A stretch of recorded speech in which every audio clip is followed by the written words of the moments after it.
हर हर शङ्कर जय जय शङ्कर काञ्ची शङ्कर कामकोटि शङ्कर.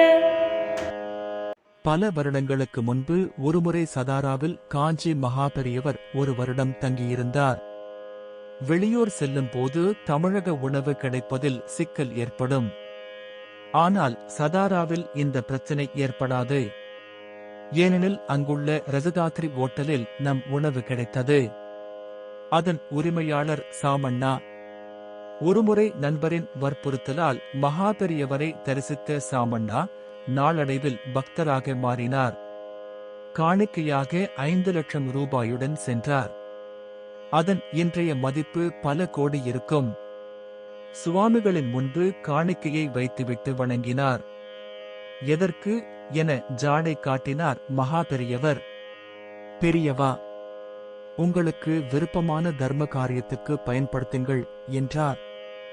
நீயே எடுத்துக்கோ, உன் மனசுல தோன்றும் நல்லதைச் செய் என்றார். அமைதியாக நின்றார் சாமண்ணா. எடுத்துக்கோ என மீண்டும் ஜாடை காட்டவே வேறு வழியின்றி பணத்தை எடுத்துக்கொண்டார். சில நாள் கழித்து இன்னும் அதிக பணத்தை சமர்ப்பித்து, பெரியவா, கொடுத்த பணத்தை எடுத்துச் செல்ல விருப்பமில்லை.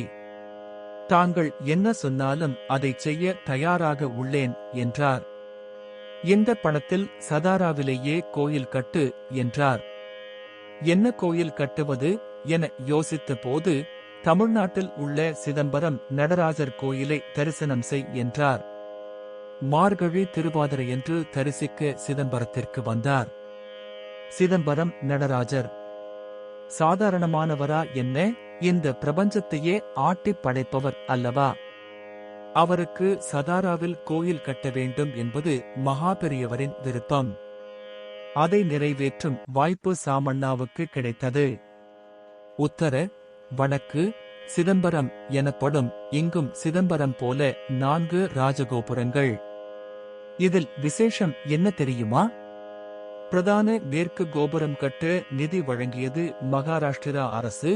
அதைப்போல வடக்கு கோபுரத்தை ஆந்திரா, கிழக்கு கோபுரத்தை கர்நாடகா, தெற்கு கோபுரத்தை தமிழகமும் கட்டிக் கொடுத்தன.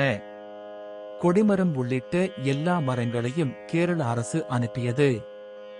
அனைவரும் தரிசிக்க வேண்டிய அற்புதமான கோயில் உத்தர சிதம்பரம். நன்றி.